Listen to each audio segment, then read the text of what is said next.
I would like to welcome everyone to Denby Dale Radio Club open meeting. We have invited right from the start members, radio amateurs who are not members of our club, if they wish to join any of our meetings. We've advertised them on Facebook, and I know they've been advertised by word of mouth. So although I recognise quite a few of the call signs in the room, either because you are already associated with Denby Dale Radio Club or because you have attended one of our meetings previously, for the new people that are present, welcome to tonight's meeting. Delighted to see you. We've got our speaker tonight is Martin Butler, M1MRB. Martin is the driving force, I'm going to put this, along with a group of other people, behind the ICQ Podcast. And the great thing about having both Frank Howell, Kilo 4 Foxtrot Mike Hotel, and Eric Huth 4Z1UG here over the last few weeks is that I know we've introduced a few people in the Denby Dale Club to podcasts. So I know that Eric, for example, suggested to our Richard, M1MRB, that instead of just mowing the lawn, what he could do is take his smartphone with him and listen to the podcast at the same time. Whether Richard's done that or not, he can tell us later. But we've all got, in the room here, Martin, we've all got interested, lots of people have got interested in what's available on podcasts. So we've got yours, the UK-based one. We've got Eric's 4Z1UG's QSO Today, and there's a whole range of others, isn't there? From the sophisticated one that Bob Hall runs, the Ham Nation, through to Solder Smoke and a number of other ones that are extremely interesting. So I'd like to welcome Martin. What I'm going to do, so think about this now, rather than just when Martin's introduced it and we go to an open discussion, I think what I'd like to do first of all is actually go around the whole room and give you all an opportunity in a minute or two just to start off the discussion. Now, it might just be you're going to say, hello, my name's Nick from Denby Dale and I'm fascinated in the discussion. I'm not going to say more than that. I'm just going to listen. But if you just introduce yourself, who you are and where you come from, that would be great. If you've got some ideas to chuck into the mix, then by all means do it. So, Martin, I'm going to unmute you and the floor will be yours. If we can unmute you properly. Not yet. There we go. Yeah, hi guys, and thanks Nick for the introduction. Very quickly before we start, you're talking about podcasting. And when I heard you start talking about podcasting, I thought, hang on a minute, I need to stop him here. Guys, if you're thinking of doing a podcast, don't. And that would be my advice to you. It sounds really strange. Trust me, the ICQ podcast takes me about 10 to 15 hours a week to produce a fortnightly show. And all the podcasters will tell you the same. It's a lot of work. You can't make any money out of it. The only people making money at it are the BBC and people like that. You need an A-list celebrity and a shed load of money behind you to even get there. So I thank you for your saying, but I was getting very worried because most people say, oh, you can make a fortune out of this. Oh, you can do this. No, you can't. So just think. And number two, in the nicest possible way, I believe all the podcasters get on very, very well. In fairness, I was lucky to sit down with Bob Hyle and Ham Nation out in Dayton, Amateur Radio Workbench, Linux in the Ham Shack. Didn't see Bob Meir from Solder Smoke, but I've spoke to him many times. And technically in the UK, people say to us, oh, it's that TX Factor mob's in. Forget it. We all get on great. The number of times we've had it sat and giggled on one thing or another because there's enough room in the market for everybody. So I'm going to just close it on that and go back to the proper subject, but just so everybody knows. Right, last year, I got asked to do a presentation at the RSGB. And as always, I sat there and I thought, well, everybody does a presentation, everybody does a PowerPoint slides and all those sort of things, and you go in a room, so they talk to you for X period of time. You might get 1 or 2 questions at the end, and that's it.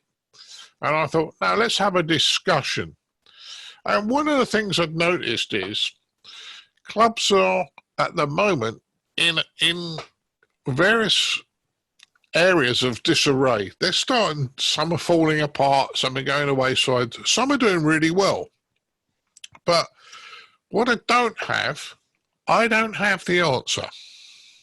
And I'm not prepared to sit here and tell you what to do and what the answer is, because I don't know as much as anybody else. What works for me may not work for you. But over the years, what's tended to happen is a lot of clubs have become specialist clubs. So you'll find a group of guys in Club A are into contesting, and that club becomes a big contesting club. And then you'll find another club down the road, somebody who's probably quite passionate about ATV has got into amateur TV, and that club kind of becomes an amateur TV club. And you find lots of these little groups of clubs which have specialists in, and there's nothing wrong with that, apart from they're not generic. So if you're in your area, the club isn't doing what you're interested in, then you've got to go further afield and you've got to do other bits and pieces.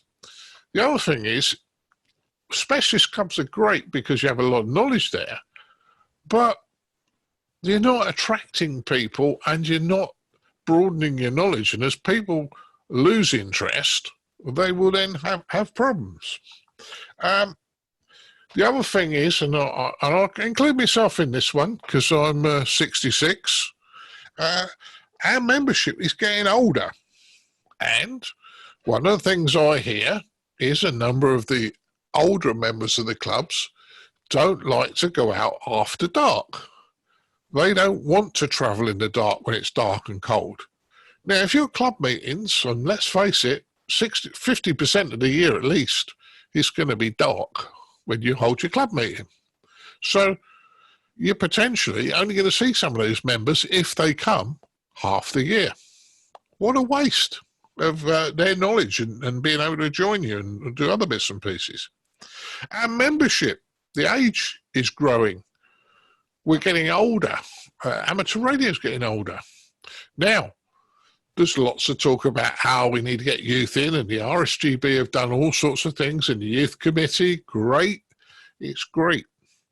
We've talked to a young lad, in fact, Frank did it a little while ago, in the States, who set up a juniors club. Now, something that we've never thought about, but why do clubs not have a junior section, a youngsters section, where the youngsters do what they do? In fact, in fairness, if I sit down, and I believe I'm young at heart, but if I sit down with a group of youngsters, I'm this old geezer who's talking to them. You know, when we had a group of youngsters, they gradually got older now, they're in their 20s, but when they were in their 14s, I caught them with a TS2000 and a smartphone decoding amateur TV by holding the smartphone to the speaker. I'd have never thought of that, but they did it. They wanted to experiment. So sometimes youngsters showing youngsters maybe is the way to go rather than us trying to show the youngsters. I think they'll come to us as their knowledge develops, but I think we maybe youngsters we need to help that way. And I think that's the way we're attracting people in. Now, I spoke to on the RSGB committee when we did that talk at the RSGB Convention, and I had Chris Howard with me from the ICQ Podcast. I also had Ian Shepherd, the RSGB chairman, and Ian, if you haven't met him, is a real great guy. and very helpful. We also had Camille, who unfortunately is just resigned from the board and off to do other things. And we had Richard Thomas, G4JJP from Mid-Somerset. He's the chairman of Mid-Somerset Club. And we were talking about, what do you do with your club? We've got all these problems, and I know that our club secretary is saying, oh, God, Martin, what am I going to do? I need to find a speaker for this meeting. We've got to write a newsletter. How do we get more members in? How do we do this? And I think we've got to the stage where we're not servicing the people that want to come into the hobby. So, for argument's sake, training. If you're running training courses, you will run your training courses so many times a year. But that doesn't fit in with the public, always. Newsletters. I guess your newsletter editor is the same as our newsletter editor, who's tearing his hair out saying, what are we doing? And with that in mind, that's where the hubs versus clubs came out. Now, there are a number of virtual clubs, excuse me for a second. There are a number of virtual clubs around, and they do pretty well, but they are specialists. The virtual clubs I'm thinking of, and there's probably more, is Cam Hams. Great bunch of guys, very knowledgeable, like to go off and do the expeditions. Essex Hams. Once again, probably the front man there is Pete Sipple, who is also TX Factor, so we have nothing to argue on Pete and I. We get on very well. And Suffolk Red, they do a lot. So there are groups out there. And I think by wanting to, if we want to attract more members, if we want to grow, we've got to do something going forward. The hubs, not clubs idea was floated. I would guess probably 80% of the people listening to me today is going to go, I'm not going to give up my club for a hub. I'm not going to do this. They're my members. It's mine. I'm not playing. We've got to get over that. We've got to get over that. The hobby is different. And look to go forward so that we can have a greater knowledge and a greater knowledge base, teach base, the whole thing. And let's face it, if you're a club of 30 people, nicest possible way, the main media, the BBC, are not going to take you too seriously. Yeah, and most clubs are that sort of size. If you're a hub where, say, 6, 7, 8, 9, 10 clubs are joined together and you've got 1,000 members in that hub, suddenly everybody starts to take you seriously. So it's just a thought. I'm not suggesting we do it. I see that as a potential. It's a good one. But the problem's going to come over is it's mine. It's always been mine. It's been mine since the year dot. I'm not sharing my members with XYZ. And the only reason people do that is because they're frightened of losing members. If you're supporting your members properly, they won't leave you anyway. And those of you who may have watched the video saw a couple of people on there say, no, we don't want to be told what to do and one thing or another. And one gentleman said, we've got a club of over 100 members. But later on, he said there were only about 6 or 7 members that actually did anything.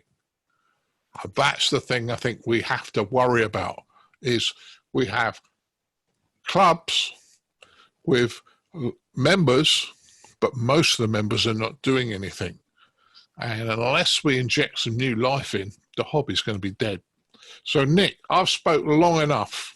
I'm willing to take questions. I'm willing to get it going. It is a discussion point, not me telling you what to do.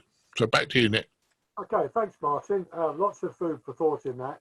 I'm going to invite Darran GOBWB, who was the chair of the Denby Dale Club for many years, stood down last year.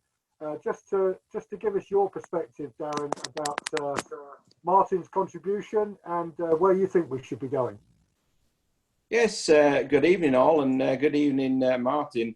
I've listened to your podcast for quite a while now, so I know exactly where you're coming from. As regards to the Denby Dale Club, we have tried to engage with other clubs. We work quite closely on a couple of events, mainly instigated by Richard, M1MRB, and we did quite well getting the Halifax Club involved there. But that seems to have died a death a little bit. As regards the smaller niche groups, yes, I can understand where that goes as well. Several years ago, when I was on the committee, it was agreed at Denby Dale that we would start up a separate, smaller group just aimed at contesting, because every time we tried to run a contest within the club, I would get more complaints. For argument's sake, we've got 30 members. I get 26 members complaining that all we wanted to do was contests. So we thought, well, let's start up a section within the club just on contests. Unfortunately, that never quite took off. And I know there are other groups who have done similar things. I mean, recently, three of us have set up a small group just purely for contesting away from the club, because the club wasn't really interested. And that's fine. It's each to their own. I'm certainly not one for making clubs smaller. I agree that we need to get more and more clubs involved with each other. At the end of the day, it's one hobby, and we need to work together, not against each other.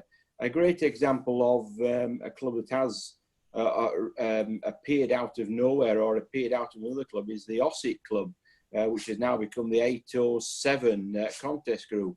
And all they do, it's all a virtual club, it's all online, and they just do VHF contests. The group we have tried to set up just does HF contests. And that's all it was. It was never ever intended to split the club. The Denby Dale Club is quite a strong club locally. And this sort of thing is exactly, the Zoom meetings is exactly where clubs need to go. Like you've said earlier, we need to become a hub, not a club, and we need to work together. I think that's about all I can say on that, Nick. All right, brilliant. Thank you, Darran. Martin?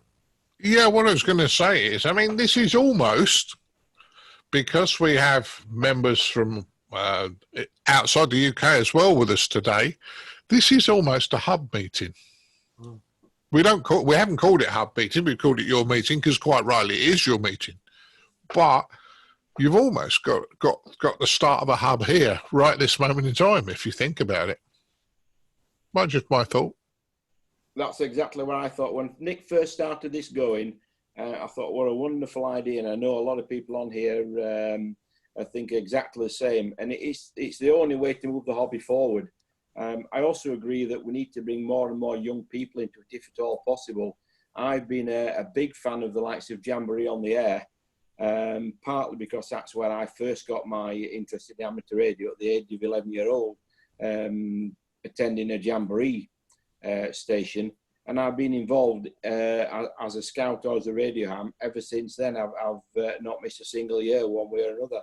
But it still seems to be hard. Once the scouts have come along and taken the badge, it's hard to get them to go any further. I don't know what you think about that.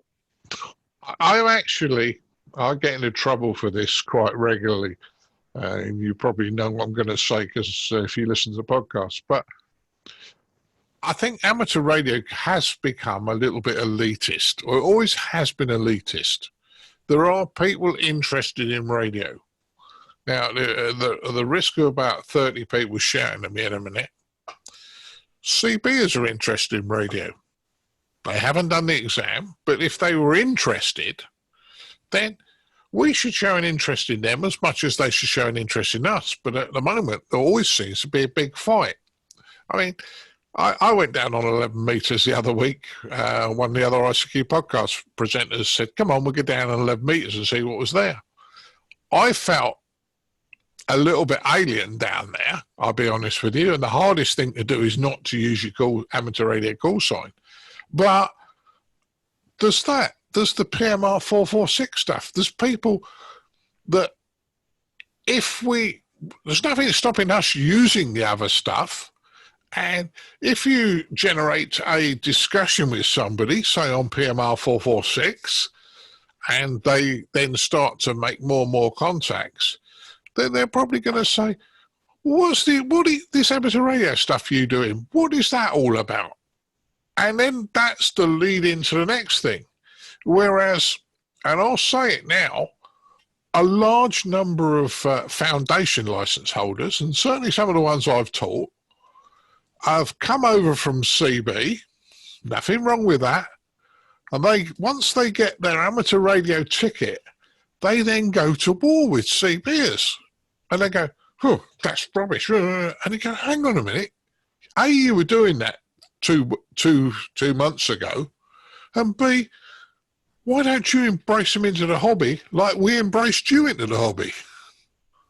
So, probably a long answer, but we need to be more open. We're interested in radio, guys.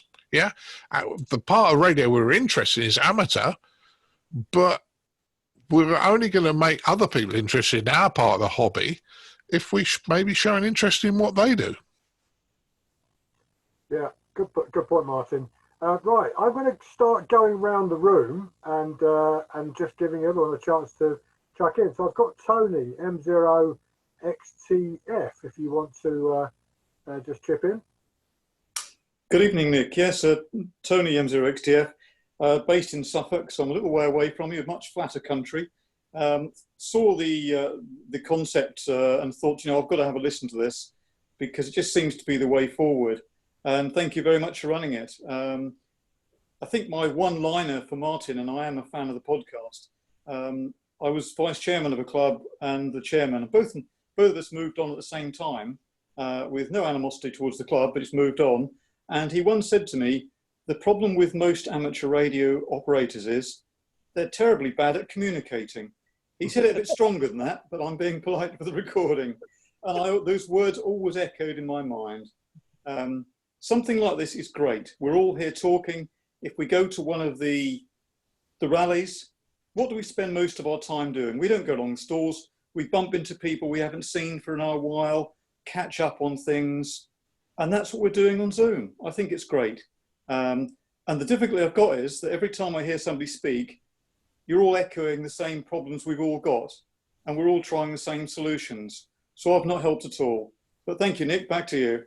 Okay, thank you, Tony. Right, David, Martin, I'll let you dive in when you feel like it. David, G0EVA. Sorry about the delay. David, G0EVA. Martin, G3ZX6 and I have known each other nearly all our lives. We both became interested in amateur radio at about the same time at the Wakefield Club. That did used to have a junior section, and this is back in late 60s, early 70s. We even had a member an elected member onto the committee from that junior section. We taught each other. We shared our ideas. Nearly everybody else went off and got Class B and then A licenses, and I waited 30 odd years before I took up the plunge. More recently, I've been head of training for Wakefield Club. I left that because it became let's sit round and have a chat and didn't do anything. Oh dear, that sounds ringing the bell. And I was co-author of Train the Trainers, delivered it for about 3 or 4 years, became the leader and left that about 18 months ago. One of the things about that is training. And it links back to what I said about a junior section. In that, one of my colleagues put in a slide, and I'll try and dig it out. It's on Dropbox somewhere. I don't know if I've still got access because I've resigned from the trainers team, but not the tutor group. And it's about retention. And if you link retention, it's people teaching their peers who are also learning, that gets the best outcomes in terms of retention and owning what they've learned.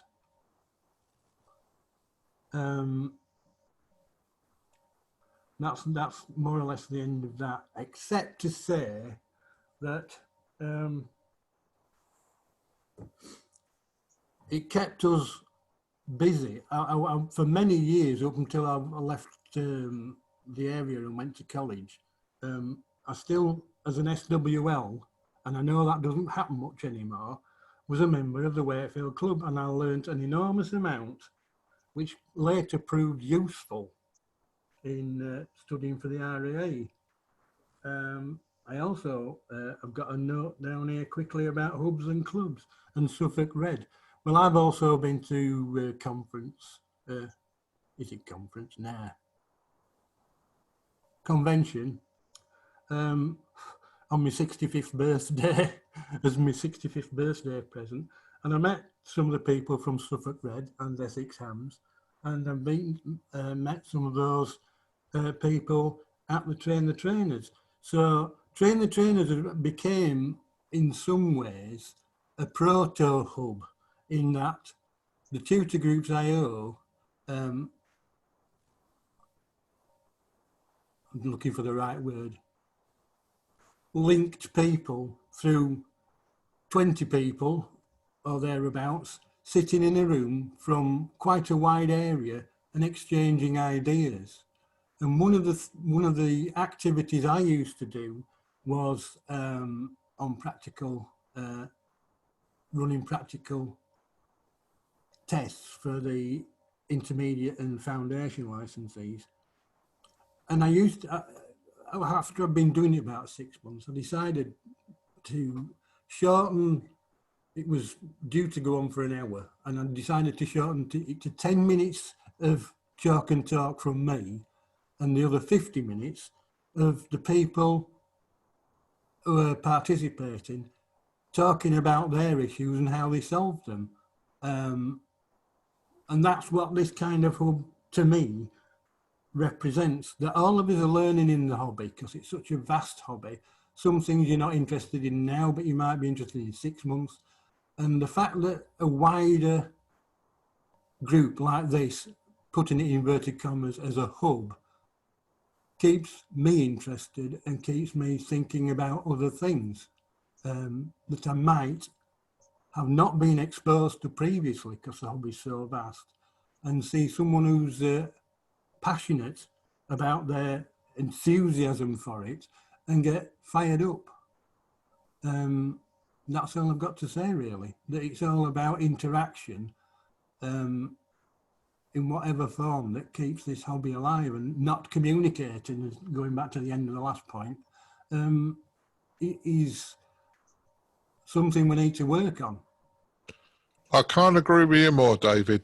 And in fairness, there's a couple of things I will add to that. Is number one, every foundation course, including foundation courses, I learn something. I teach foundation, I learn something from the student. Now, it might be that they are more knowledgeable in an area that I'm not. It might be that I have to really struggle to get the point across to the student, but I learn by having to rechange my teach approach to that. I think the other thing is that, and it was taught to me a long time ago when I worked in the computer industry as an engineer, and I used to go in with salespeople. And one of the sales guys said to me, "Martin, you got 2 ears and 1 mouth. Listen twice as much to your talk. Listen to people. Listen to what they're going to say." And I think the last thing I'm going to throw into to the mix is, I think we, as a hobby, and I'm saying generically, and I'm not picking on anyone, and probably everybody here says, not me, but think about it. When was the first time you worked the States? When was the first time you worked Australia? You were over the moon. You were jumping with excitement, right? So come now, along comes your foundation or intermediate holder, and he says, just work the States, and I did this and did that, and everybody goes, yeah, got the T-shirt, wrote the thesis, yeah, done it a million times, so what? We need to show some enthusiasm, because if we don't show some enthusiasm, they're going to go, well, what's the point? Nobody's interested, and they'll disappear. We should show the same enthusiasm to them that we had when we did it. Am I making sense, or am I being silly about this one? Absolute sense. And the point about you learn something from every student, that was so relevant to developing train the trainers as it went on, because at every running that we did, something was changed on the course to make it better, to make it slicker, you know, to give a variety. We even changed what subjects we did, even though we hadn't wrote them, because that made us think about the rest of the course as a whole unit. Does that make sense? Certainly does, So, yeah, good on you. As a whole unit, it became completely different from the first one we ran in Tamworth by the end of that year. We sat down at the end of that year, and we sat down before each one and discussed anything we wanted to change in our particular things. We sat down at the end of each one and had a chat about what can we do different, what went well, what didn't go well. And if anybody needs a set of slides about that, it's the enthusiasm that got it through. I mean, that was when I was teaching advanced at Wakefield. I deliberately was more enthusiastic than I actually was about the magic of radio, because that got people involved. I asked them questions, I let them ask me questions, and there's always one who asks a question you don't know the answer to. Very true. You haven't thought of it in the way they are. Yeah. Okay, Rachel, do you mind me going to you, M1AYG? Rachel is a returning member of the Denby Dale Club. We've only got a few YLs on tonight, so I thought it'd be worthwhile, Rachel, just getting a bit of perspective from you, if you don't mind. Well, I was first licensed in 96 when I went along with my two then young sons, and I was asked if I'd join in, basically. I had no interest in radio at all, and eventually I said, all right, I'll have a go. I was a physicist, by the way, so sort of on the periphery of radio, if you like, in that I was into magnetics, and my two sons both passed the RAE, as did I, and I took up the license and they didn't. But all this sort of stuff was being talked about in the club I went to then. So this is 25 years ago, in Swindon. I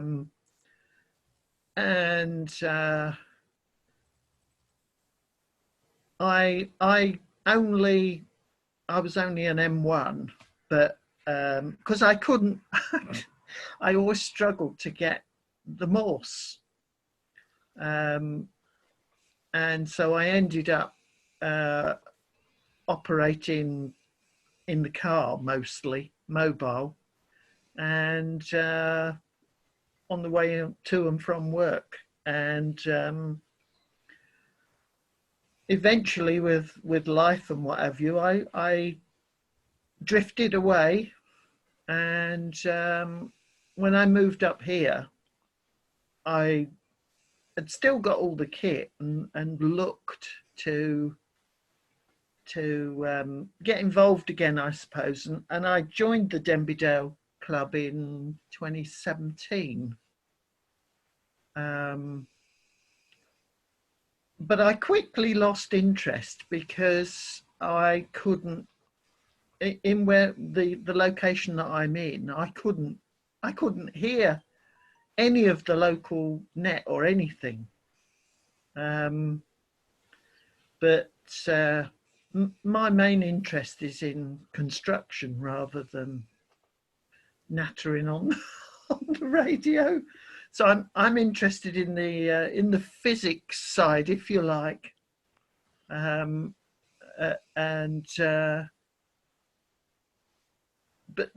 I really struggle with this because as I just said, this was all being talked about 25 years ago.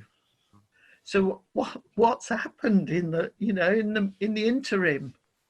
Well, a number of things, Rachel, if I can just jump in for a second. Yeah, go ahead.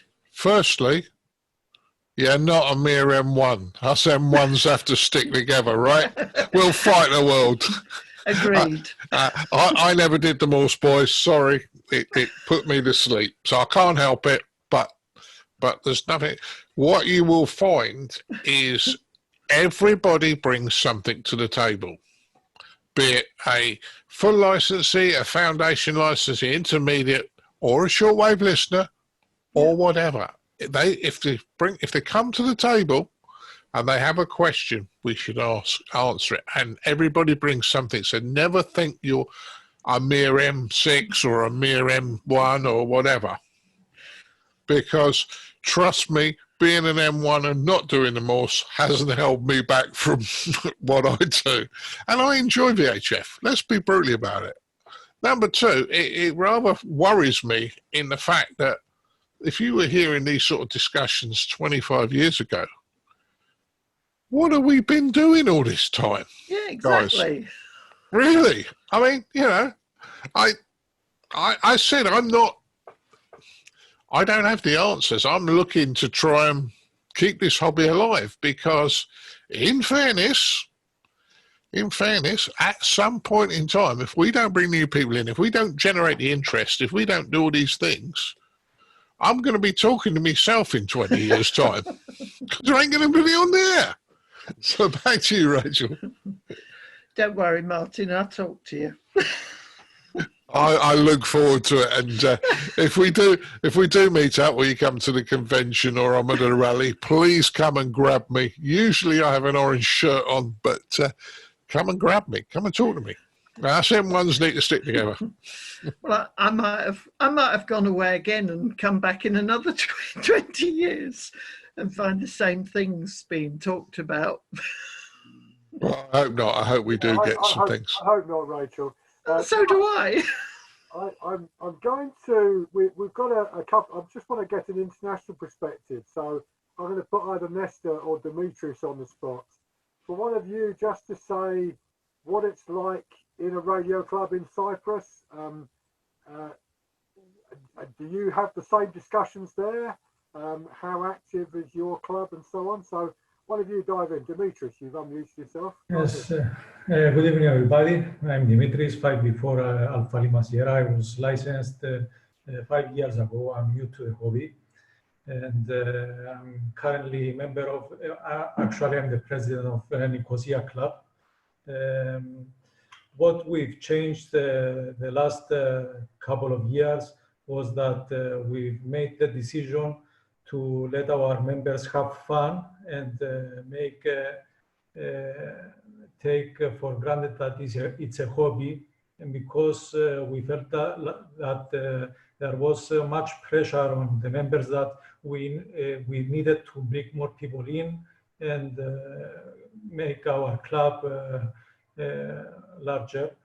And from the point that we made that decision to have fun, and enjoy ourselves,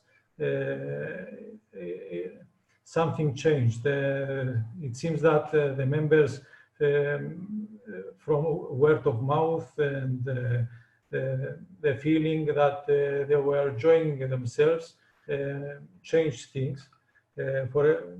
Just to give you some examples, 2 years ago we went for a field day after a long period of absence from the field day activity. We were three members only, and last year we went up to 12 because everybody heard how much fun we had. And this year, last year, everybody was had a great time at the field day, and we feel that if we do that again this year, we will be in double that number. Yes. So another thing that we changed is that we stopped pursuing old members to come back, and decided to go for new members and new blood, youngsters, and also try to not lose any chance of advertising our hobby. So we took part in science fairs, student science fairs. We showed the hobby to youngsters and students, and also some fun activities, like, for example, 2 years back, I was the Santa Claus elf at the elementary school, and they had the students talk to the Santa over the air. So these kind of activities that I feel don't have an immediate impact, but I'm sure that in a couple of years, even 1 or 2 students feel like they talk to Santa over the air. I'm sure that if they have the worm, as we say, will follow the hobby in due time. So that's my perspective about the subject. Dimitri, sorry. Oh, yeah, go on. Yeah, Dimitri, I managed to get across to the Cyprus usually every couple of years. It would have been this year, but for obvious reasons I won't be there. I was there last year. We often, we have an apartment we go to down in the Paphos area, just outside Paphos. Mm-hmm. And one of the things that I find that when I go to Cyprus, it's a very welcoming island as a radio amateur. And out of the 14 days I was on Cyprus last year, 6 of the days were taken up by amateur radio. But not just amateur radio as such. Certainly the Paphos Club is more a social club. So you will find things going on like the club lunch. They go for lunch once a week. We flew in, and Rachel's going to smile on this one, but we flew in, my XYL and I, and she's not an amateur. And we arrived, we went to the apartments, got there about 10 at night. Following morning, we were picked up by some friends of ours around the corner and taken to a barbecue at lunchtime round a gentleman's pool. Amateur radio.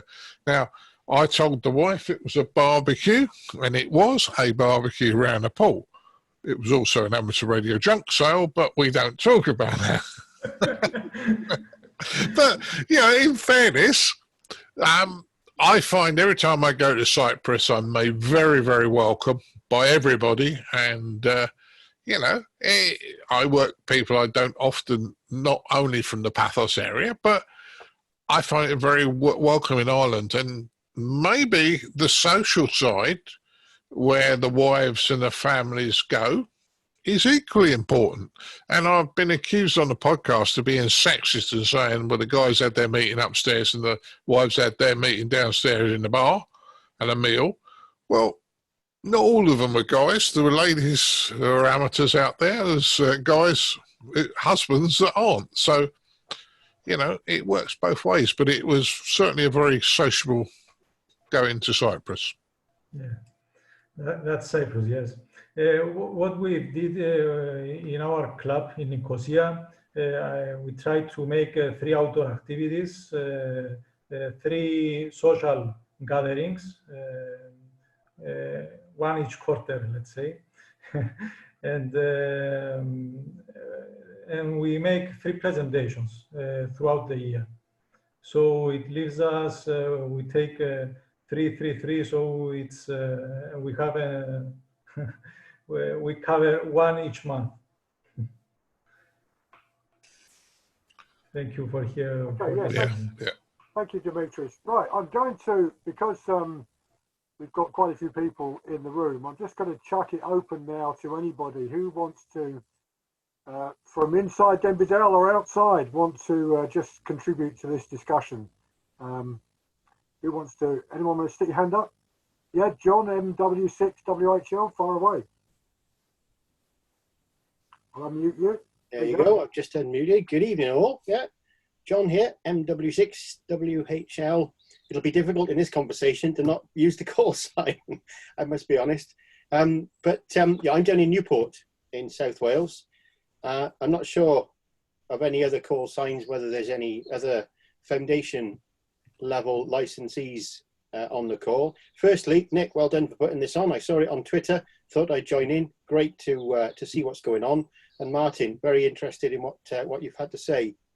I may be a foundation member, but I'm also very enthusiastic about amateur radio. And I echo particularly, and I apologize beforehand if this offends anybody, but I echo what Martin said earlier, that not very often, I must admit, but I have certainly found some sense of elitism when it comes to people talking to me on the radio. I'm constantly reminded about my call sign. I'm regularly told about the limit of my 10 watts. And I don't want to hear that. I know that. I've got a license. I know it's 10 watts. I know that's all I can do. And like I said, I don't want to, open a can of worms here, but I am speaking as a very enthusiastic. I've got an electronics degree. I might not have a full license, but I'm judged just by the level of my license. That's one thing that I find negative. That's the only thing I'm going to say that's negative, by the way, because the rest is all positive. The one thing I find very strange is that take, for example, the examinations online that are taking place at the moment. I know the RSGB have started doing the foundation online. I can't wait for them to do the intermediate for obvious reasons. But if you look at the number of people here tonight, yeah, that modern technology is welcomed with open arms here. We're all using Zoom. Lots of people are enthused about it. There's lots of people talking about it who maybe not have attended. But when you start talking about doing intermediate and full examinations online, 50-50 split from what I see on Twitter. It's sort of scoffed at. It's not really welcomed. And I do wonder why. Digital modes, you still need a license to operate digital modes. You still need a license to get on the air with digital. Yes, it's internet based, but mainly, but you still need a license to get there. But it's not as, should I say, well, it's not as welcomed. It doesn't appear to me to be as well received. I love HF. I love putting antennas up. I love finding out about antennas. I love finding out about radios. I love VHF. Martin said he enjoys VHF. I recently got a Yagi, and I'm only foundation, and I'm scanning the airwaves and calling CQ on 144-300 on SSB, and I'm loving it. I've had a couple of responses. The airwaves are only dead if we don't get out there on them.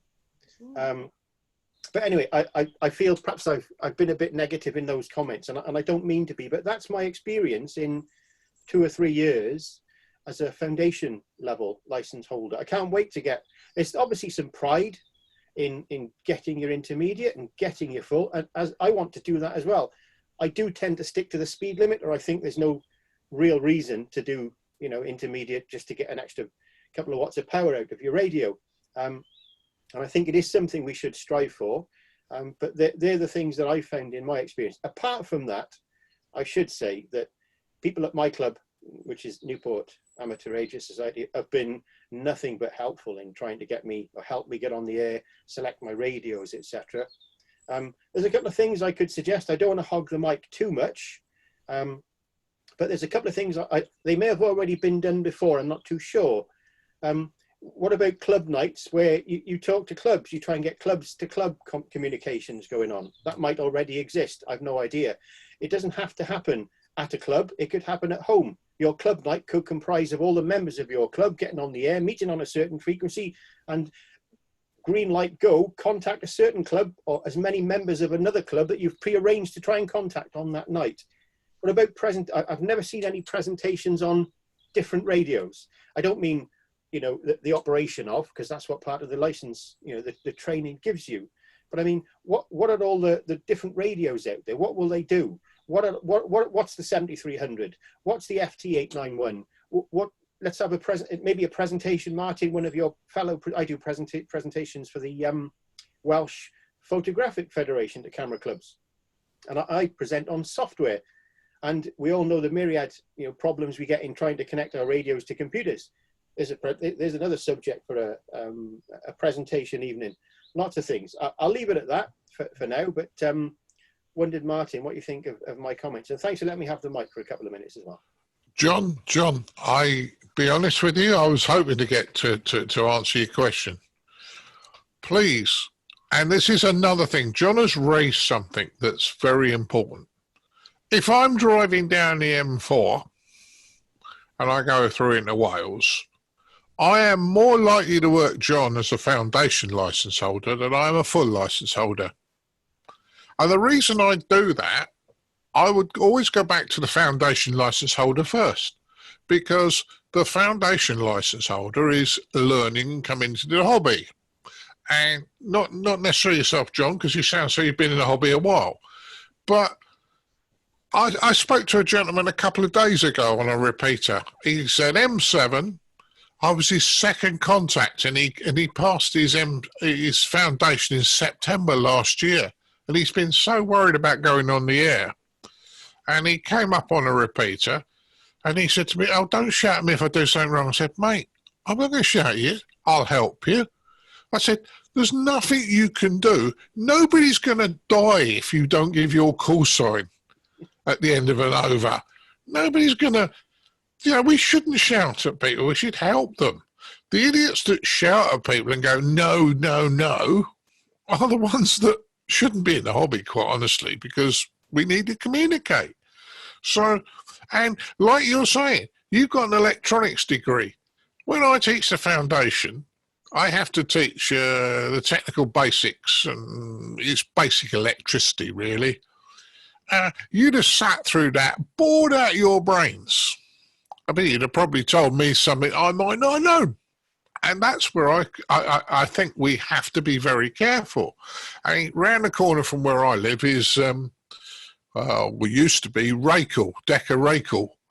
And every now and again, a number of their guys had appraisals and were told they had to get an amateur radio license. And they tip up, and I'd be trying to teach them an amateur radio license when they got a degree in radio design, you know.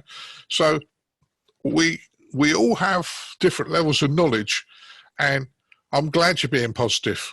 And on the 10 watts thing, yeah, you got 10 watts, sorry. But I ain't sorry, really, because I use 10 watts most of the time myself, because I find it it's a bit like fishing. We're getting to a big argument here if I go much further, but QRO being high power and QRP being low power. If you go fishing in a pond with a stick of dynamite, you throw it in, you kill all the fish, they come to the surface, you scrape them off the top. That's QRO. QRP, you have to work to get your contacts. So on that note, I've probably been a bit too controversial. Back to you, Nick. I wrote something on my iPad. It didn't show on the screen. It said, "I want 100 watts." Back to you then, Nick. Thanks everybody for letting me have the mic. Yeah, thank you, John. Thank you, Martin. Right, anyone else want to contribute to the discussion? Yeah, Colin, G6MXL, over to you. I'll unmute you. You can do it yourself, but I've done it. Right, okay. Two things. Very interesting. One thing my local club, which the Poole Radio Society has done, is for the last, I don't know, 10 years or so, we've organised what we'd call days in the field. And we basically just go up on a local hilltop, and as many or as few of the members who want to bring some kit along and operate. And that might be anything from low frequencies right up to microwaves. It just gives other members a chance to see other aspects of the hobby, but it also puts us in front of the public, and we get sort of members of the public come up and sort of, what you're doing, blah, blah, blah. And from that, we've found that it's a very, very long-term investment, but we do get new people into the hobby, even if it's after 10, 15, 20 years, and not necessarily with our club, but we do get that. So we actually have a good time out, and we gain, the hobby gets some recognition by the Joe public. But what I particularly wanted to talk about, the Poole Radio Society is one of 3 clubs in the immediate area. We've got the Christchurch Plessy Club, which is probably a comparable size to us, sort of 30, 40-ish members. And up the road from us, we've got a much bigger club, the Flight Refuelling Club, which has got something over 100 members. Now, my sense is that most amateurs in the area will have tried one of those 3 clubs and decided which one is right for them. Whether it's the sort of big one, which does a lot of contests, or one of the smaller ones, which does fewer contests or no contests, but does more training, or is sort of very much more at a smaller scale, so that sort of everybody knows everybody. How do you see that sort of gelling together in a hub? I think you're right in that's what's happened, the isolation of specialist areas in clubs. But just because you've got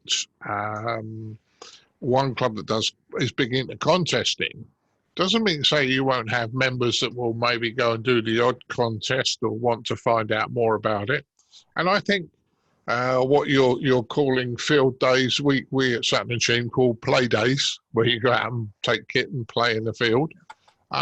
That's certainly good. That's certainly a good thing to do. But moulding them together, we're all interested in radio, and from an area, it's difficult. But the problem we've all got is, historically, Club A wants to hold on to Club A's members because Club A believes that they're the best things since sliced bread. The same with Club B and same with Club C. And they don't want to share. They don't want to share. And because they don't want to share, what's happening is that the membership is dying because people who are interested in X are dropping out the bottom. No new blood's coming in. Whereas if you're 100 club member, and you see, I would suggest the 2 smaller clubs would look at it of Flight Refuelling taking them over. Yeah, we're going to take you over. Yeah. And the hub should not be that. The way I see the hub coming together is probably it'll be a staged thing, where over, let's say a 5-year period, clubs slowly merge into one unit. Now, I would suggest that there should be members from every club on the hub's board. There should be at least 2 members from every club on the hub board to integrate in. And I think that slowly over time, you merge them in, so you end up with one newsletter, better training because you've got more trainers. You're doing contests. Those that are interested in contests are doing contests from a bigger group. And you say you might have a group that are interested in building things, like Rachel was saying. She's only interested in building things. But if you've got a group of contesters and they want a piece of equipment and they don't have it, and Rachel's, I can make you that. So that's where I see it kind of moulding together. But it's going to take a lot of barriers to knock down, because lots of people are going to be very reluctant to want to join forces. We've talked about it and we agree about it, but I think the hard one is people won't want to give up their little empire. Colin. Fine. Okay. Thanks. I think I'm going to disagree a little bit. I don't think it's sort of the empire so much. It's more the sort of the character of the different organisations. But fine. You haven't disagreed. We're discussing it. Yeah, That's fine. enough. That's fine. Yeah, I know. But thanks for your thoughts. I mean, I said I don't have all the answers. Yeah. Fine. Thank you. Yeah. Thank you, Colin. Who else wants to chip into this debate? Yeah, Richard, M0RBG. Yeah, good evening, everybody. Good evening, Martin. And I'm a member at Denby Dale. One of the problems we have at Denby Dale is the pie hall where we meet, full of history, but it's way out in the sticks. It's very, very difficult today to get youngsters to come out at night in the dark. They don't drive, they're at college or they're at school. And that's a difficulty that I think we face. When we have got youngsters to come, and I'm nearly 77, so I'm not being ageist, they come into our meeting room and there's a talk going on about valves. And they look round and it's like an old people's home. We're all old, there's nothing vibrant and exciting about it. And I think you're right, we need to capture them, and I think this Zoom type meeting might be the thing that might lead them into clubs, particularly if we go to hubs. But one of the things we have found at Denby Dale, and Darran briefly spoke about contesting, the problem we seem to have, we get youngsters coming in, or people my age, they take the license, and we've had lots of events on, mills on the air, museums on the air, going to local shows, and we can't get these people to come and actually communicate. And to me, that's why I had a 41-year gap, and I wanted to communicate. I didn't want to mess about with volts and amps. I did that in my working life. And we can't seem to get that excitement. You talked about working VK and your first W4 and what have you. We can't seem to get that over to them, whether it be digital, VHF, HF. And it's the same 3 or 4 or 5 people that seem to do everything, but it's the communication bit that we don't seem to be getting across to people. The excitement of working with 10 watts, brilliant. Working to the States on 10 watts, it's fabulous. Doesn't matter what your license says. How do we get that enthusiasm back? And I'd like to know, because at the end of the day, we've sort of given up and said, well, there's no point putting these events on, because the guys, they won't pick the microphone up, they're mic shy, we try to teach them, and they just don't seem to want to communicate. Well, it could be. I don't know, Richard. I'm throwing this in. I'm not the expert. Do we ask the youngsters what they want? Because historically it's been Morse and then voice, but a number of them are living in the computer era where data modes may be the thing that switches them on. Initially, you got to get them into the hobby and keep them in the hobby. All right. Now, the majority I've seen have been quite interested in data modes. The minute they've been in the hobby for a while, they go, oh, this is quite interesting. All these other bits you're doing are quite interesting. So kind of, do we ask them and I'm probably equally as guilty, do we ask them what they want out the hobby? And as I say, you've done the volts and amps bit for a job. I did in the past. I still enjoy the volts and amp bit more, actually, but that's another story. But there's room in the hobby for everybody. And we've got to see the thing that gets people excited. If we're going to grow anything, we've got to get people excited and showing interest. And what floats your boat, Richard, or what floats my boat might not be what floats their boat. And it's quite a difficult one to find out what actually does float people's boats at times. That's what I would suggest. Yeah, I think you're probably right. We talk to these people coming into the hobby, and immediately they say, we can't afford a radio. Let's have a look at your phone.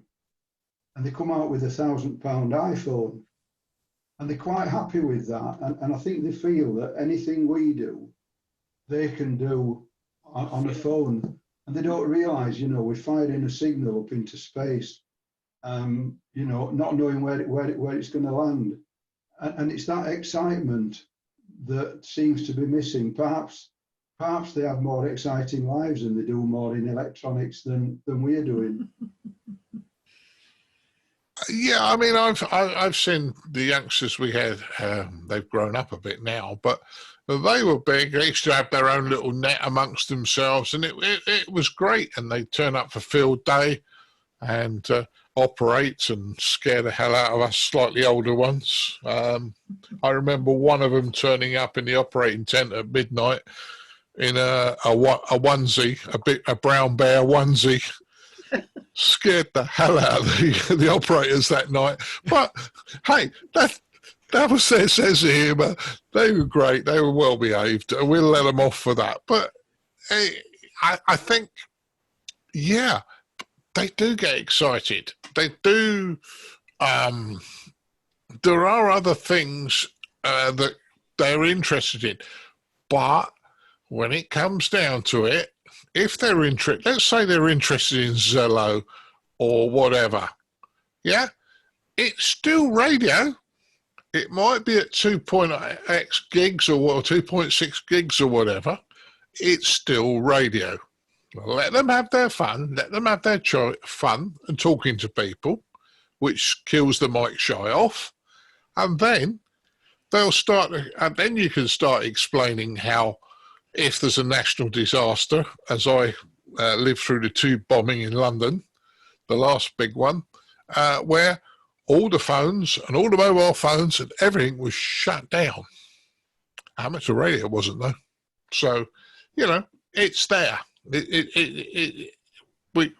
We have ways of bringing them on board, but I agree, it's difficult, and what floats our boat might not be what floats their boat initially. That's all I'm going to say on that one. Yeah, thank you. Okay, thank you, Richard. Anyone else want to dive into the discussion? It's 9:15. I'm kind of bringing it to a halt about 9 o'clock, if everyone's happy with that. So there's time for a few more people to chip in to the discussion. Yeah, Greg, M0TXX. Hello, good evening, everybody. Greg M0TXX. I'm also the secretary of the Macclesfield Radio Club. We've had a bit of a roller coaster ride. I've been licensed since 2007. The club probably had 18, 20 members then. We're down to 10 or 12 now. But it's all about, but we try and keep it going. I want to say a few things. One thing is we have members who are new to the hobby who are actually driving our club at the moment.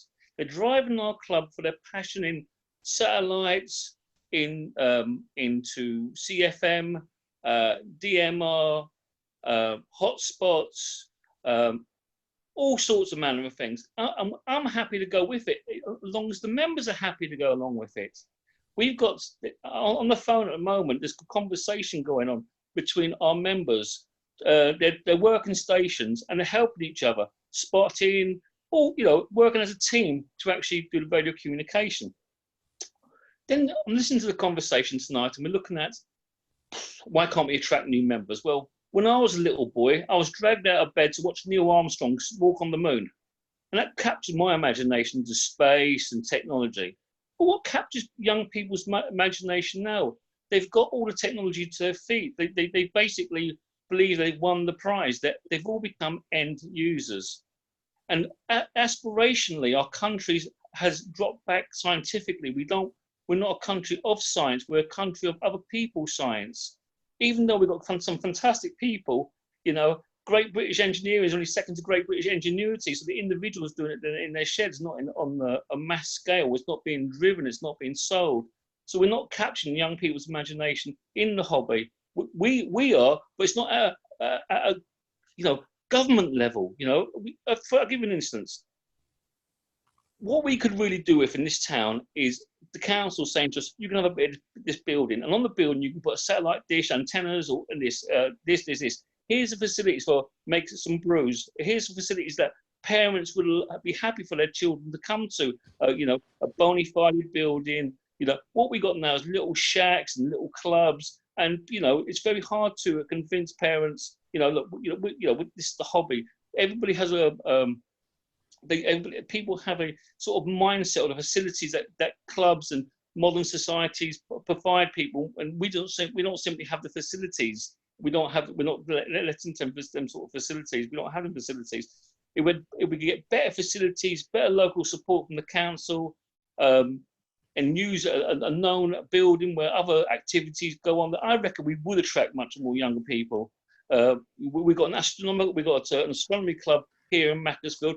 I've tried to tie us together. We can't seem to make that link. Astronomy, radio astronomy. We just can't make that link. But if we were all in a building where we could share the knowledge and talk, I think, you know, we would get somewhere. But it's a long battle. It's a long battle. My own son was licensed M3 at 9 years old. He when he was 10, he had a contact with Bob McLeish in the Falklands. We used to do field days. He used to work Japan. We went as a group of friends with the Pile Island. We did activities there where he got cited by German operators as a very good operator, and he got his QSL card. And one day he said to me, "I'm not doing it anymore."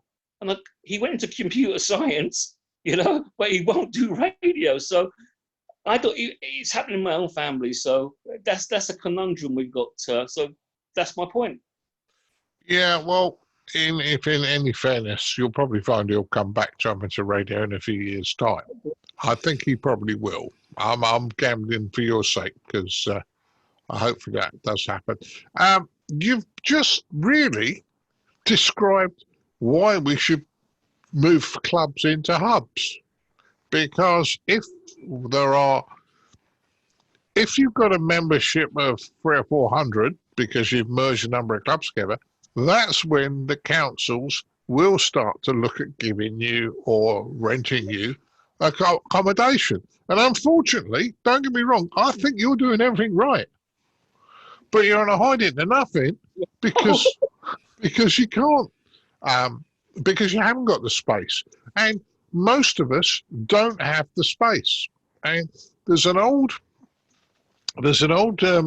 saying around, certainly in South London, of the membership fee. Oh, I can't put the membership fee. I bet I ain't. Oh, no. We'll lose members. Well, I'm a member of Sutton and Sheen. We have two meetings, right? One is a monthly meeting at the local football club, and the membership for Sutton and Sheen is £15 a year. Fairly average for the London area. £15 a year. We also meet in a scout hall every Monday night when the COVID virus isn't around. And members tip up and they drop £2 in the bucket as they come in. And they get a cup of tea and biscuits throughout the night. There's no problems, but a couple of quid. So, on average, people are coming 40 times a year. It's costing them 80 quid to go to a scout hall on a Monday night with no lectures, but they go and they natter and they bring stuff along and they operate and they do all sorts of bits and pieces. So what I'm saying is, with all these things, people look at the money sometimes, they go, oh, that club's too expensive or that one's too expensive. What we have to look at is, what are you getting? What value are you getting for your money? Crawley Club down in Sussex, I think they're about 50 or 60 quid a year, but they've got their own premises, their own set-up shack, massive aerials outside, and they're open more than once a week. So that's pennies for what you're getting. I think it's a value thing, and I think sometimes older members look at it and go, oh, well, if you put the membership up by £1, we'll lose 50% of the membership. And I think that's another thing we're up against. But what you said, you're a classic for moving into a hub. And I'll throw another hand grenade in the room here. You're right. You've looked at the astronomy club. Do we not start to hook up with some of these maker groups and electronics clubs? Some amateur radio clubs are amateur and electronic club now.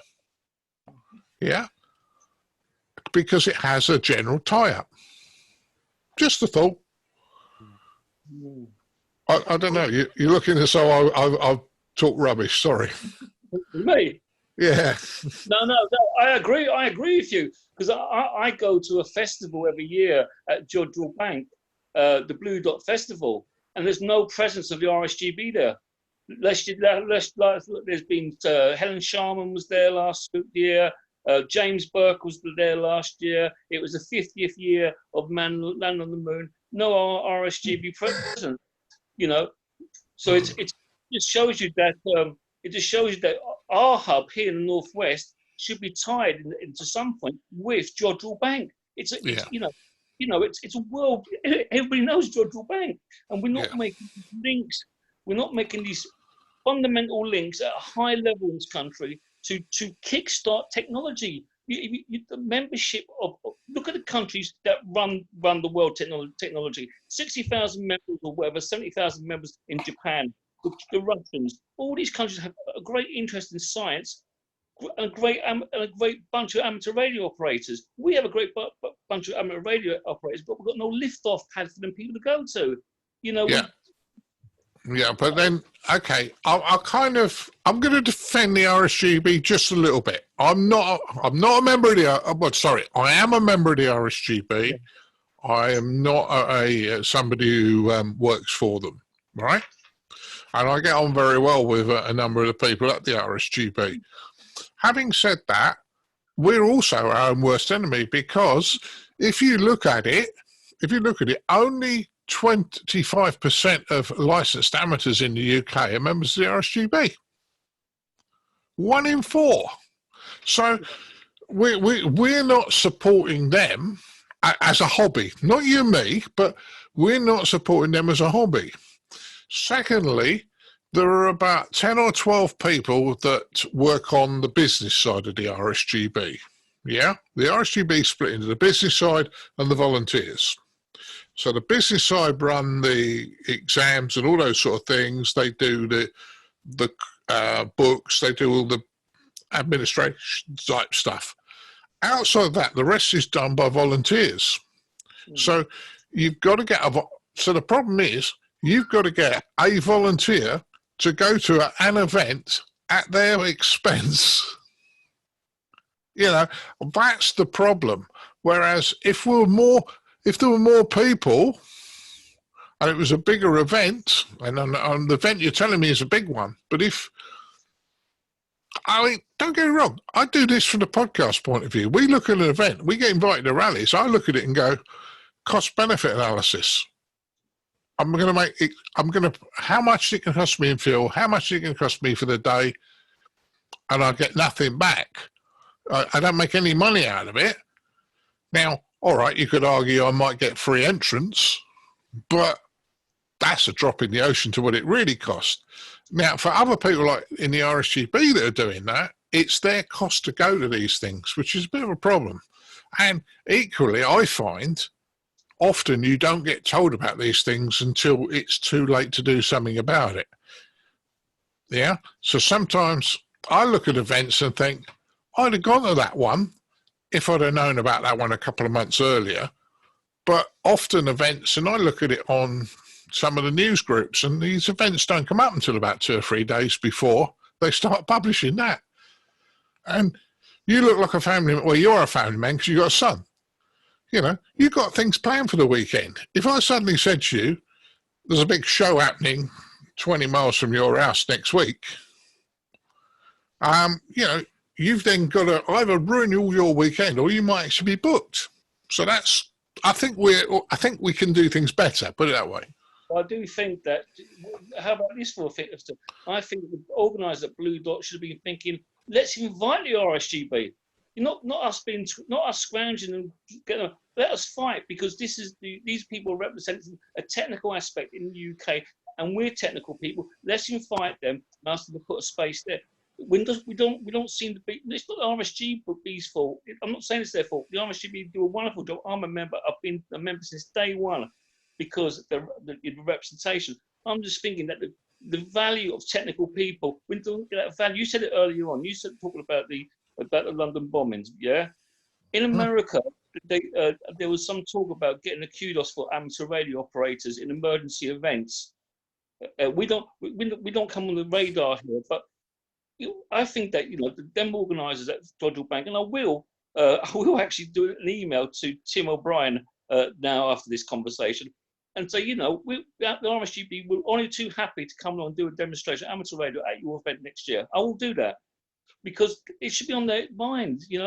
They're not considering. We're not being considered because how do people in the science or technical world see amateur radio operators themselves? I know for a fact there's amateur radio operators working there, but they've moved on for amateur radio. They're not selling amateur radio, so it's a bit of a shame. You know what I mean? It's a shame, as Bruce used to say.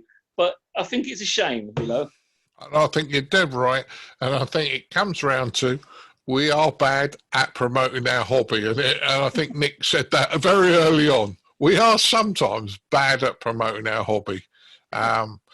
Give us enough warning to do things, and I think it's sometimes the thing. I mean, I'll throw one more in. If the covert virus is not happening by about September, the ICQ is booked to do another presentation at the RSGB Convention, and I'm hoping to do an equally controversial theme this year. So hopefully that helps. Thank you. Yeah, thank you, Greg. Roger, G4UFZ. Hi.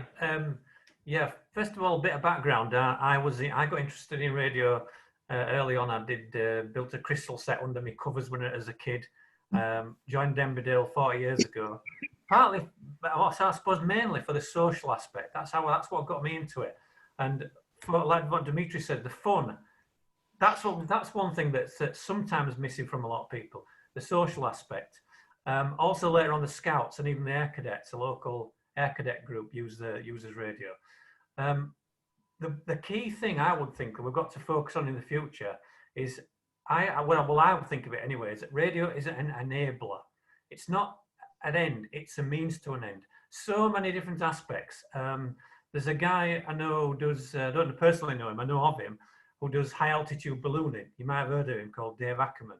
And he builds balloons that go up in the air, 30,000 feet up in the air. And but he had to get a license just to use the radio. So there's so many different aspects like that. It's an enabling thing. Some of you guys have been to contesting, some of you just the pure joy and magic of contacting somebody a long way away. I get that because I've done that as well. But as a long time ago, I used to use the radio to transmit computer programs, audio computers from one to another via the radio. We did that in 1982. So the radio was just a side product. It wasn't the end. It was just a means to an end. And I think that's one thing that perhaps, that's how you can get the kids involved. It's an enabler. One of our members at Denby Dale here was very sadly died last year. His idea, what I thought was a killer.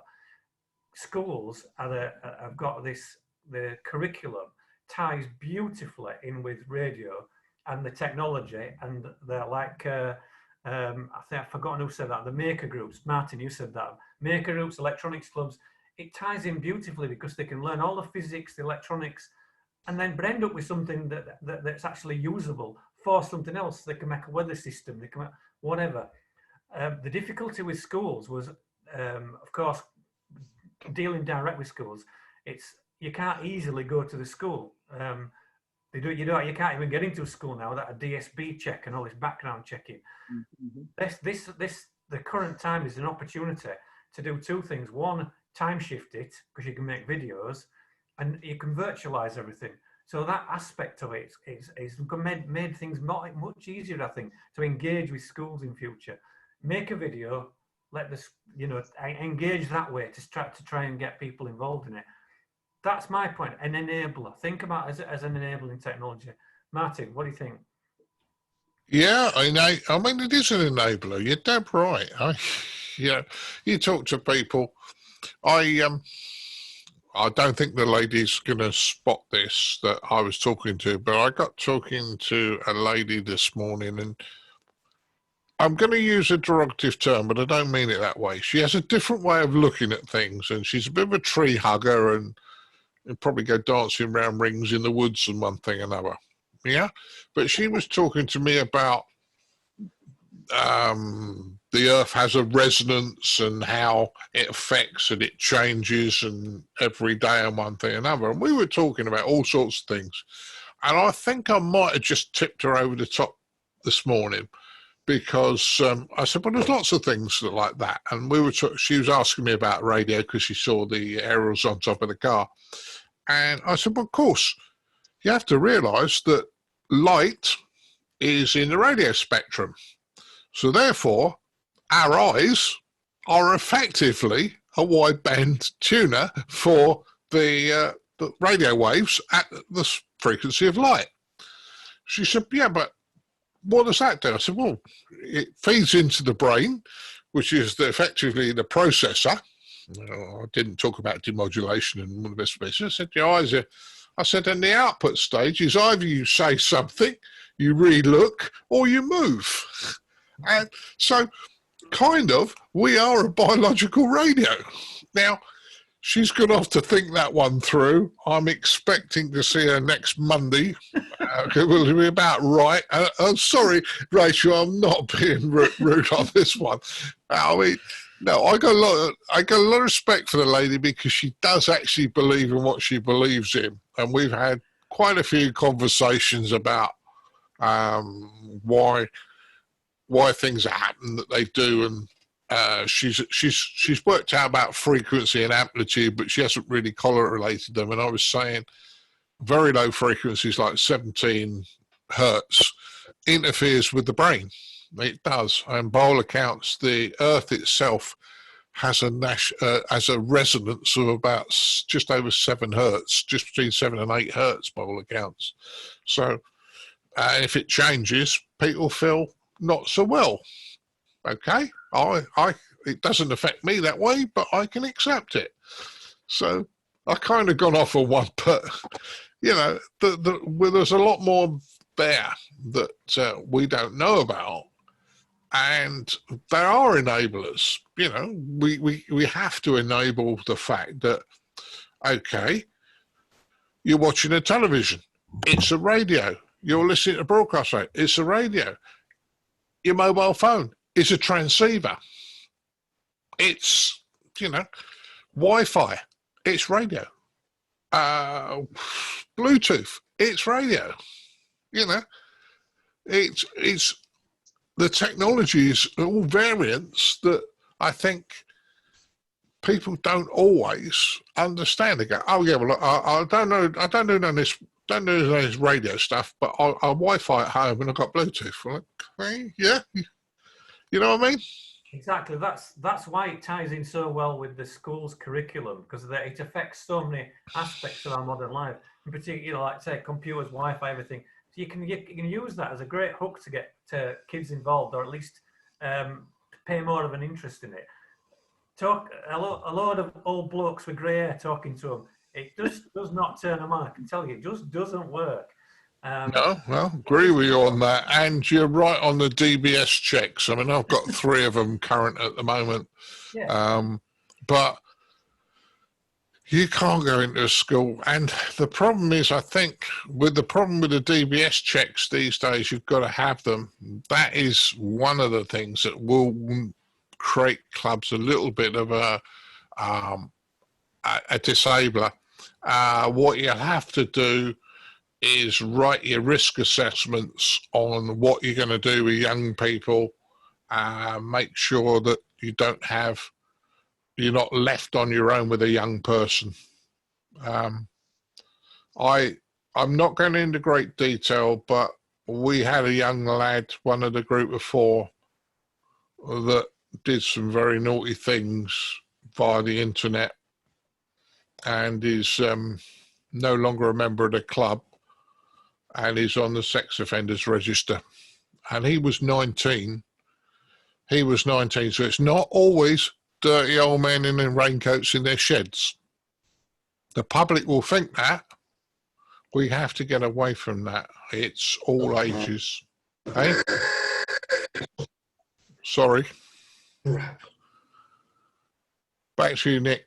No, yeah, Martin, that's absolutely right. And, you know, along with other people in our club, last couple of years I've been going along to the Jamboree on the Air and the West Yorkshire Scouts annual camp. And that's been very interesting. We've had, you know, several hundred scouts, boys and girls, come through the radio shack we set up there for the day, you know, introduced them to Morse code. They were sending Morse code, which they really enjoyed, operating the radio, talking to scout groups in other parts of the world.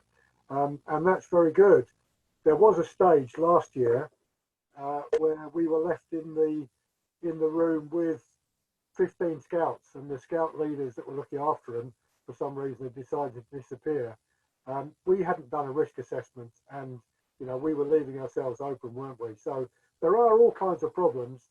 They are all overcomable. We just need to think about them. What I'd like to do is just pick up a couple of points before we close tonight, and I'm going to give Martin the final word. A number of people on the Zoom group chat have made interesting comments. 2 or 3 have made comments about this Zoom meeting and Zoom meetings in general being very accessible to people who have got disabilities. And there's at least one person who said, look, I haven't been able to go to a club meeting for several years because it was just impossible for me to get there and to actually get into the place where the local club took place. And one of the things that we've talked about, so a number of people from Denby Dale Club have said this, and I'm definitely going to try see if I can drive this through our club, is that when we eventually do get back to having physical meetings, and Martin and I were talking earlier, I rather doubt we'll have them again this year. Going to be very pessimistic there, everybody, but I rather doubt we're going to be getting to having physical club meetings any time this year.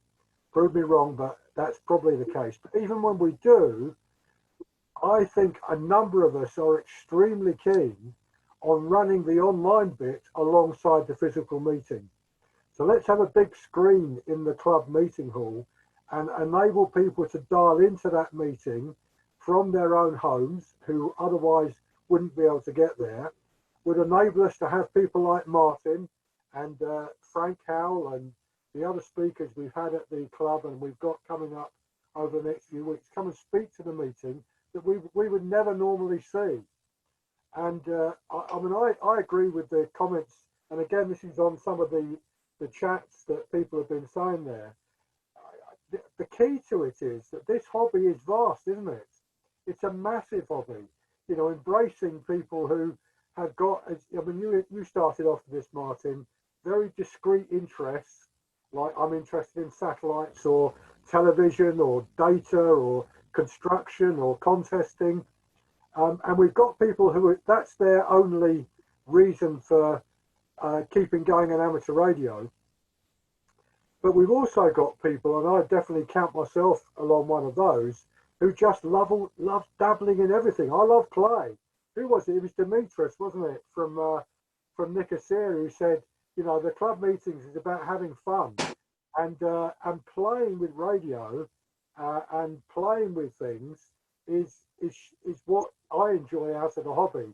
And sometimes it doesn't work, and sometimes it does. Sometimes I build a radio and it works, and I make that contact, and I'm just overawed that with my 3 watts, I've just spoken to someone in Germany with a radio I built myself. That's just for me. That's just playing. And we've somehow got to find a way in any club structure, whether it's a hub and club type structure, but whatever we're doing, we've got to try and find a way that enables all these different people to be part of that club and that hub, but still have their fun and enjoyment in the particular discrete thing they enjoy. And I think that's our challenge. And I think our other challenge, and Martin said it, but so did a couple of other people, David, I think, amongst others, that we've got to be very careful to make sure whatever age we are, we've got an open mind. And that there are new things to find out about that we've never tried before, that we might find interesting, and that we might want to find out about, and encourage those, as you said, Martin, those CBers to carry on coming into the hobby. So that's my kind of final comment. There's so much more we can talk about on this. We could be here for the next week having this discussion and not bottom it out. But thank you, everyone, for your contribution tonight. And I'm going to say thank you to you, Martin, before you have the final word. But it's been great to have you in the club meeting tonight. Certainly for the Denby Dale Club members here.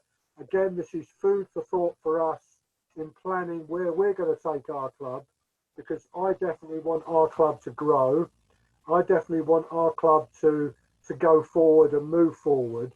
And I think, you know, a number of us from our club have got some ideas tonight that we can take back into it. And I'm sure other people have as well. Incidentally, just before handing over to you, Martin, I've been looking on the participants coming in and out of the room. And we got joined at one stage by a WB4 from Florida, who came into the meeting. I was hoping he was going to be here to bring him into discussion. We've got OK7DR from the Czech Republic. Welcome to you. So we've got a number of people from around the world and different parts of the country that have put their head in the door here just to see what we're up to. And I think the more we can do this, the more we can both rejuvenate the hobby and make it relevant and interesting. But Martin, you for the final word. Well, as I said earlier, and thanks, Nick, for inviting me, but as I said earlier, I don't have all the answers. The object was to have a discussion. I know you're normally probably used to having a presentation. And yeah, I could have done one of those for you, but Nick asked me to do this one. And I think we do need to communicate and share ideas. Hopefully you guys will carry on checking and looking at bits and pieces and thinking of the ideas to help you out. One last thing, Nick, and I am being a bit naughty here. We are an amateur radio podcast and audio podcast, but occasionally we put videos out. For those of you who haven't seen it, we put a video out last week of a museum that's opening in Derby, the National Communications Museum. Now, that museum is well worth a visit when it opens. We put a video out on YouTube for about an hour, but the guy who runs it, Steve, runs computer courses and electronics courses for children there, and just so happens that there's wall-to-wall radio in the room he's in. So after they've been playing for a while, the kids go, "What's all this stuff?" And he can then do it. And he has done some foundation courses as well. So that's just a thought. But listen, hopefully I haven't bored any of you. Thank you very much for your time, and a pleasure being with you. I'll pass it back to you, Nick. Okay, thank you, Martin. In the bottom of your screen, for those of you who are on a PC, and I think it's the same on the iPad, there's a little reaction button. So in our meetings, we try and clap our hands to thank Martin for his contribution. So if you can put your hand up on the screen, just to say thank you to Martin, or your fingers up as Robin's just done, in a possible way. So thank you very much, Martin. It was great having you here, and we look forward to many more meetings over the coming weeks. We've got coming up Denby Dale Club. I'm going to do my bit of advertising, and Martin, I made a note of Steve at the National Communications Museum. There's a speaker for us in a future meeting. We're up here in Yorkshire. We're not that far away from Derby, so it's a day visit we could organise down there one day. We've got a meeting tomorrow night, just a club discussion about the Nano VNA. A number of our members have been playing with VNAs. I know, Martin, you did a podcast where you talked about that just a couple of weeks ago, I think, or it might even be last week, so I can't remember now, very, very recently. We're going to have a club discussion about VNAs.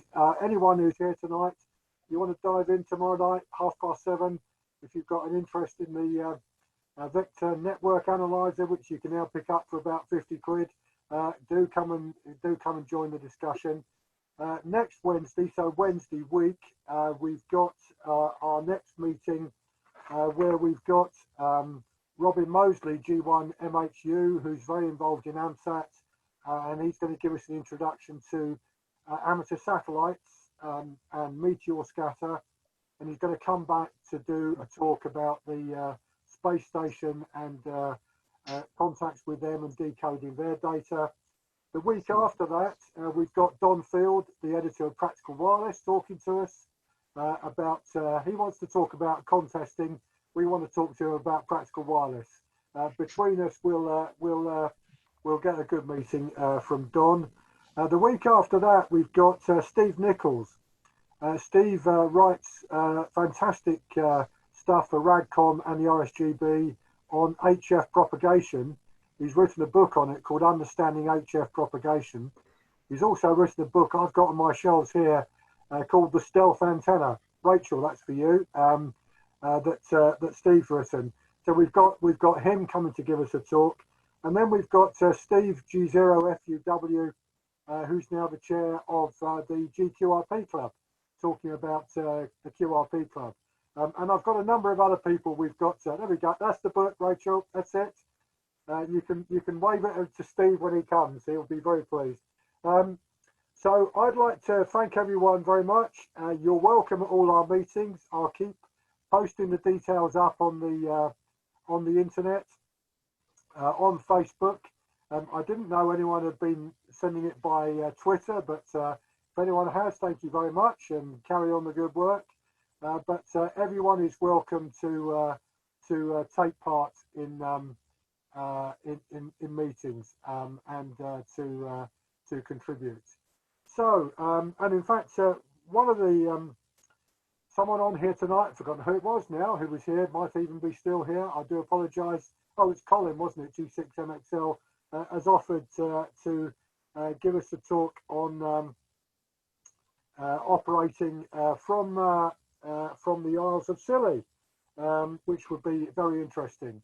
So I'm keeping inundated, and Martin did say to me, Dan Romacek, whose called sign I forget, from the US, is someone we could definitely invite to the club and would be keen to talk to us. So I'm going to carry on sending out invitations. We're going to carry on holding the meetings. So thank you everyone for your attendance. It's been a brilliant night, and hopefully we'll see a few of you tomorrow night, and we'll see others of you in the future. And Martin, thanks very much, and we'll be listening out again for your next podcast. Yeah, thanks, Nick, and I'll say good night to you all. Thanks, Nick. Brilliant. Very good. Cheers, Thank you, Nick. Have a good night. Take care. Yeah, good night.